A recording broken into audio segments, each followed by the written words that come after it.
Maths के class में आज आपको रेशनल नंबर सिखाने आया। आज हम लोग सीखेंगे रेशनल नंबर के बारे में, लेकिन उससे पहले नंबर्स के बारे में आते हैं। रेशनल नंबर दो शब्द हैं इसमें, रेशनल और नंबर्स। नंबर्स जो है वो मैथ्स में जब काउंटिंग की शुरुआत हुई, गिनती की शुरुआत हुई, नंबर की शुरुआत हुई, वो कहाँ से हुई, कैसे हुई, ये भी जानना जरूरी है। जब आपने गिनती सीखा होगा 1 2 3 4 5 6 7, तो a set of counting numbers is natural number when it start with the 1। जैसे आप लिखना शुरू करते हैं 1 2 3 4 5 6 7 डॉट डॉट डॉट डॉट, तो 1 से 1 2 3 4 ये लिखना जब आप शुरू करते हैं तो ये नंबर हो जाते हैं नेचुरल नंबर। इनको क्या कहते हैं? ऐसे नंबर्स को कहते हैं नेचुरल नंबर। मतलब counting numbers start with 1 are known as natural number. इनको हम नेचुरल नंबर कहेंगे। ये हो गए आपके नेचुरल नंबर। बट जैसे ही इनमें जीरो जुड़ गया, जीरो का आविष्कार काफी समय बाद हुआ था। आपको पता है जीरो का आविष्कार किसने किया था? किसने जीरो को खोजा था? ये जान के आपको काफी प्राउड होगा कि जीरो हमारे भारत में खोजा गया और जीरो को खोजने वाले आर्यभट्ट थे। जीरो की खोज किसने की? आर्यभट्ट ने। अब आपको ये जान के और भी प्राउड होगा कि आर्यभट्ट का जन्म मध्य प्रदेश के उज्जैन के एरिया में हुआ था, लेकिन उनका बर्थ प्लेस जो था वो पाटलिपुत्रा बिहार था, मगध का एरिया था। तो आर्यभट्ट का बर्थ प्लेस बिहार ही था। तो जब जीरो आया, you can just imagine zero ने मैथ्स में कितनी बड़ी क्रांति लाई। मैथ के फील्ड में जीरो बहुत बड़ी क्रांति लेकर के आया। तो जैसे ही जीरो जुड़ा, अब ये नंबर्स जो है वो होल हो गए, whole numbers 1 2 3 4 5 6 7 8 dot dot dot. आप इसको काउंटिंग नंबर्स के साथ जब जीरो से स्टार्ट करते हैं तो इनको हम क्या कहते हैं? अब ऐसे नंबर्स को कहते हैं होल नंबर। ये नंबर्स हो गए होल नंबर। तो दो कंसेप्ट आपको समझ में आ रहा है। एक नेचुरल नंबर, जब गिनती की संख्याओं को कॉमा देकर के लिखते हैं। दूसरा, जैसे ही इसमें जीरो जुड़ता है तो ये हो गया होल नंबर। अब ये नंबर्स अगर हम इस होल नंबर्स को देखिए, इसमें क्या है कि नंबर्स को अगर हम पॉजिटिव और नेगेटिव एक नंबर लाइन बनाए ऐसे 1 2 3 4 5 6, तो अब 1 से 2 के बीच का डिस्टेंस क्या है? What is the distance between 1 and 2? 1, 2 and 3, 1, 3 and 4, तो इनके बीच का भी डिस्टेंस 1 है। अगर ये एक एक यूनिट है तो एक नंबर लाइन अगर हम बनाएं और इस नंबर लाइन पे इन नंबर्स को रखें, एक लाइन खींच देते हैं। लाइन क्या है? जिसका कोई एंड पॉइंट ना हो। तो जब हम इसको नंबर लाइन पे रखते हैं तो जीरो कहाँ आएगा? बीच में आएगा। Zero is neither negative nor positive. और इसके बाद 1 2 3 एट द इक्वल यूनिट पे हम इसको रखते जाते हैं 5 6 डॉट डॉट डॉट। ये बढ़ते जाएगा अप टू इंफिनिटी। और इस साइड में क्या लिखेंगे? -1 -2 -3 -4। अब ये देखें, यहाँ पे क्या है? ये set of positive numbers, set of negative numbers along with zero। यहाँ जीरो भी है, तो set of positive और negative along with zero, इनको क्या कहते हैं? इंटीजर्स। क्या कहते हैं इनको? इंटीजर्स कहते हैं। इनको कहते हैं integers. set of negative and positive numbers along with zero is called integers। अब आइए एक ऐसे नंबर के कंसेप्ट को समझने की कोशिश करते हैं। मान लीजिए कि कोई एक आदमी है, एक बूढ़ा आदमी है, उसके 4 बेटे हैं और उस बूढ़े आदमी के पास एक फ्रूट है, सेब, एप्पल। तो वो उस सेब के फल को चारों बेटों में बराबर बराबर डिवाइड कर देता है, इक्वल पार्ट दे देता है चारों बेटों को। बाहर आकर के उसका छोटा बेटा अपने मित्र से कहता है कि मैंने आज सेब खाया है। कितना सेब खाया है?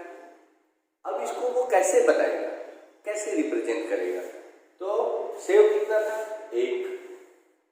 एप्पल कितना था? 1। और इसको कितने पार्ट में बांट दिया गया, 4 पार्ट, क्योंकि वो 4 बाइट थे और चारों को एक एक पार्ट मिला।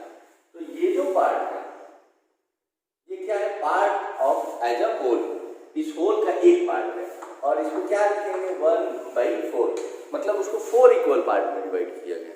तो जब इस तरह के कंसेप्ट आए, लोगों ने जब इस तरह के कंसेप्ट को सोचा होगा, तब उन्होंने एक नंबर की कल्पना की, दैट इज फ्रैक्शन। क्या कहेंगे इसको, फ्रैक्शन। फ्रैक्शन क्या है कि फ्रैक्शन जो है वो p/q के रूप में हो। फ्रैक्शन अब जैसे 1/4, तो 1/4 अगर हम इसको p/q के रूप में लिखते हैं तो ये क्या है, एक फ्रैक्शन है, जहां पे कंडीशन क्या है कि p and q are क्या है, positive integers. p and q are positive integers, p और q पॉजिटिव इंटीजर्स हो, या फिर इसको आप होल नंबर कर सकते हो, p and q are whole numbers. इसको ऐसे समझिए, p and q are whole numbers, p और q क्या है, होल नंबर्स है, और q क्या है, नॉन जीरो होल नंबर है। q इज, इसमें q के साथ एक और कंडीशन होना चाहिए, q is non zero whole number. q क्या है कि नॉन जीरो होल नंबर, वो जीरो नहीं होना चाहिए। जैसे क्यों नहीं होना चाहिए जीरो, मान लीजिए हमने लिखा 2/0, तो 2/0 किसी समथिंग के इक्वल तो होगा, मान लेते हैं x। 2/0 का वैल्यू अगर x आता हो तो हम क्रॉस मल्टीप्लिकेशन से देखें तो x × 0 ऐसी कोई संख्या नहीं हो सकती जो 2 के बराबर हो। क्या ऐसी कोई संख्या हो सकती है जिसमें हम 0 से मल्टीप्लाई करें तो वो 2 के बराबर हो? बिल्कुल नहीं हो सकती। इसलिए 2/0 क्या होगा, therefore 2/0 is undefined। क्या होगा ये, अनडिफाइंड। तो फ्रैक्शन का कंसेप्ट आप समझ गए, फ्रैक्शन में p/q के रूप में हो, किसी होल के पार्ट के रूप में जब दिखाया जाता हो तो उसको फ्रैक्शन कहते हैं। अब ये p/q के रूप में हो, p and q whole numbers है और q क्या है, नॉन जीरो होल नंबर है, मतलब जीरो नहीं हो, 1 2 3 4 कुछ भी हो लेकिन जीरो नहीं हो, और p जो है वो 0 1 2 3 4 कुछ भी हो सकता है। तो q is a non zero whole number. अब यहाँ पे p को हम कहते हैं न्यूमरेटर एंड q को कहते हैं डिनोमिनेटर। p को न्यूमरेटर से डिनोट करते हैं एंड q को डिनोमिनेटर। तो न्यूमरेटर बाय डिनोमिनेटर के फॉर्म में हो तो उसको कहते हैं फ्रैक्शन। तो फ्रैक्शन जो आपने सीखा ये p/q के रूप में हो, न्यूमरेटर बाय डिनोमिनेटर के रूप में हो, और p और q होल नंबर्स हो, और q जो हो वो नॉन जीरो होल नंबर्स हो। अब मैथमेटिशियंस के सामने एक और क्वेश्चन था कि जब हम रेशियो की बात करते हैं तो फ्रैक्शन में हम एज अ होल लेते हैं, लेकिन यहाँ पे एक सवाल ये आ गया कि रेशियो के रूप में हो। रेशनल नंबर क्या है, ये रेशियो, जैसे 5/4, तो इसको हम 5/4 लिख सकते हैं और इसको रेशनल नंबर कह सकते हैं। तो जब रेशनल नंबर जो है वो रेशियो है दो नंबर्स के, जो कि जिनको p/q के रूप में डिनोट किया जाता है। अब देखिए यहाँ समझना ये है कि जब p/q के रूप में डिनोट करें तो इसको हम रेशनल नंबर क्यों कहें, फ्रैक्शन ही क्यों ना कहें। क्वेश्चन ये भी बन सकता है कि जब हमने p/q के रूप में ही लिखा तो इसको हमने रेशनल नंबर क्यों कहा, मैथमेटिशियन ने इसको रेशनल नंबर क्यों कहा, इसको फ्रैक्शन क्यों नहीं कहा, क्योंकि ये 5/4 जो है वो फ्रैक्शन ही है, p/q के रूप में है। तो इसके लिए मैथमेटिशियन के सामने एक ऐसा चैलेंज था, मान लीजिए कि कोई इंटीजर्स हो, जैसे एक एग्जाम्पल लेते हैं 1/3 - 1/2 इक्वल्स, इसको सॉल्व करें तो 3 और 2 का एलसीएम होगा 6। Now 3 2 - 3/6 equals -1/6। अब एज अ होल फ्रैक्शन लेते हैं तो फ्रैक्शन क्या है, पार्ट ऑफ अ होल।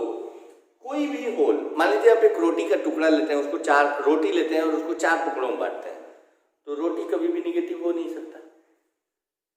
यहाँ पे हमारे पास है -1/6।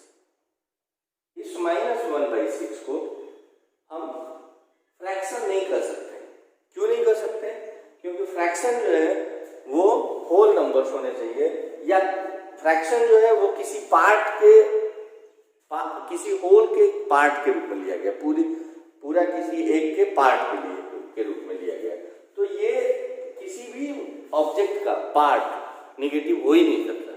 ऐसा पॉसिबल नहीं है कि किसी भी ऑब्जेक्ट का कोई पार्ट निगेटिव हो जाए।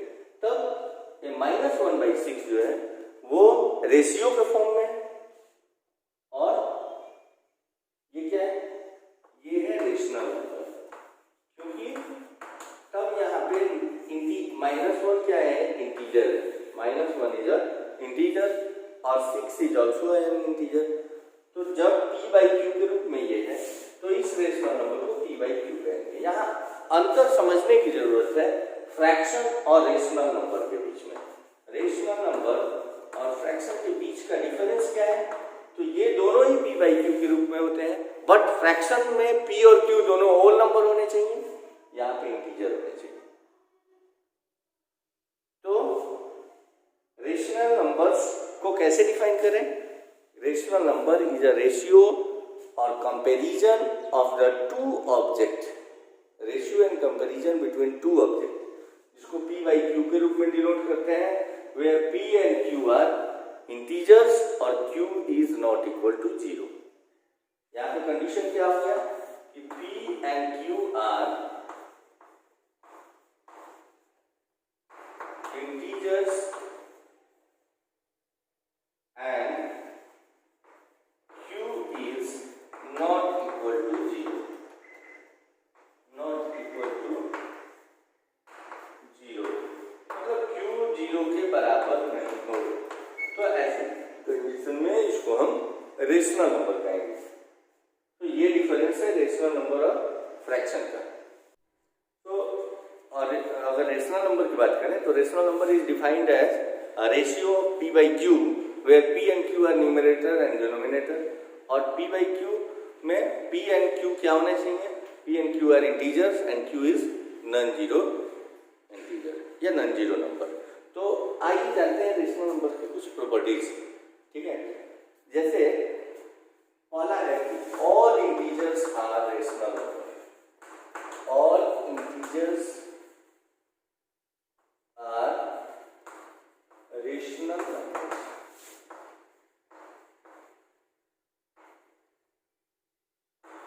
All integers are rational number, क्योंकि जब भी आपको इंटीजर लिखते हैं, आपने -5 लिखा तो यू मे राइट -5/1 इसको लिख सकते हैं। आपने 6 लिखा तो इसको आप 6/1 लिख सकते हैं। इंटीजर्स में तो आप कहेंगे 0 भी इंटीजर होता है, बिल्कुल होता है, तो आप 0/1 लिख सकते हैं, बिल्कुल अफेक्ट नहीं कर रहा है डिफिनीशन। तो जितने भी इंटीजर्स हैं वो क्या है, ऑल इंटीजर्स, मतलब कि positive integers, negative integers along with 0, जितने भी इंटीजर्स हैं वो क्या है, वो है रेशनल नंबर्स। पहला यही प्रॉपर्टी है कि all integers are rational number. अब जब अगर हम बात करें कि 0, तो यहाँ लिख सकते हैं 0 is a rational number, rational number. आप जानते हैं 0 को किसी भी नंबर से मल्टीप्लाई करें या डिवाइड करें, 0 में किसी नंबर से डिवाइड करेंगे तो क्या होगा, एक 0 आप ले लो, उसको 4 पार्ट में बांट दो तो 0 ही बनेगा। तो 0 इज अ रेशनल नंबर, मतलब 0/5 लिख दो, 0/8 लिख दो, 0/-4, वैल्यू क्या होगा, सबका वैल्यू 0, तो 0 इज अ रेशनल नंबर। अब आते हैं फ्रैक्शन। थर्ड प्रॉपर्टी इसकी है कि all fractions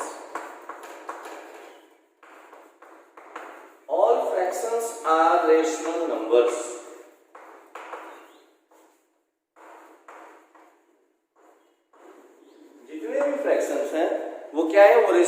fractions are rational number, जितने भी फ्रैक्शन है वो रेशनल नंबर है। आपने लिखा 2/3, तो 2/3 बोथ आर इंटीजर्स, क्योंकि इंटीजर होने चाहिए, तो 2 और 3 दोनों ही इंटीजर, और 3 नॉन जीरो होल नंबर है या नॉन जीरो इंटीजर है। तो इस केस में जितने भी फ्रैक्शंस हैं वो क्या है, रेशनल नंबर्स हैं। But all rational numbers are not fractions. यहां समझने वाली बात यह है, हमने इस पे डिस्कस भी किया है कि all fractions are rational numbers but all rational numbers are not fractions. अगर हमने लिखा -2/3, ये रेशनल नंबर है, लेकिन ये फ्रैक्शन नहीं हो सकता, क्योंकि फ्रैक्शन जो है वो निगेटिव नहीं होता। So all fractions are rational numbers and all decimals are rational numbers. Just a second.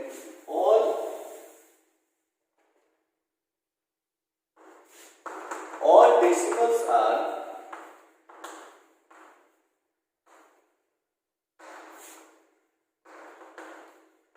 rational numbers.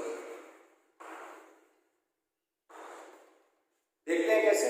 जैसे आपने लिखा 0.12 इक्वल टू 12/100।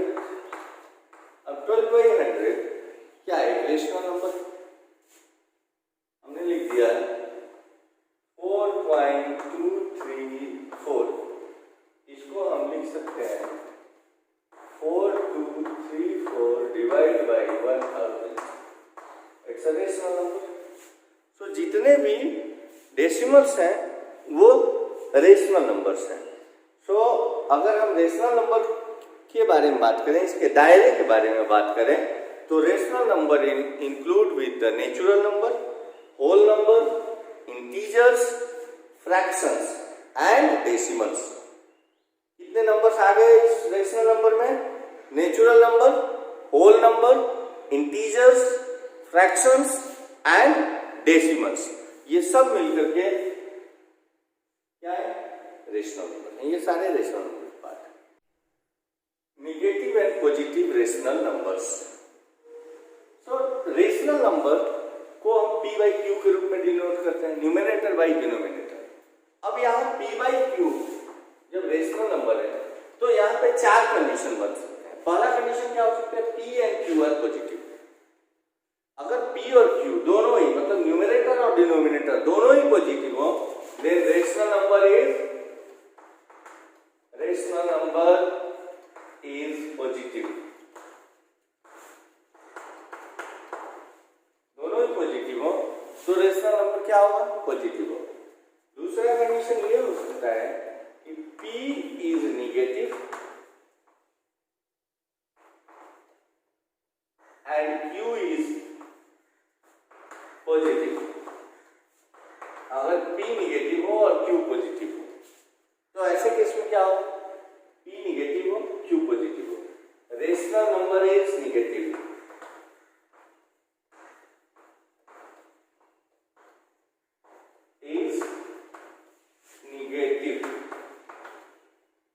तीसरा कंडीशन हो सकता है p is positive and q is negative.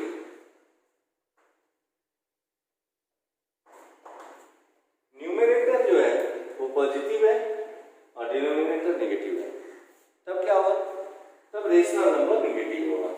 Then rational number is negative. And fourth condition क्या हो सकता है कि p एंड q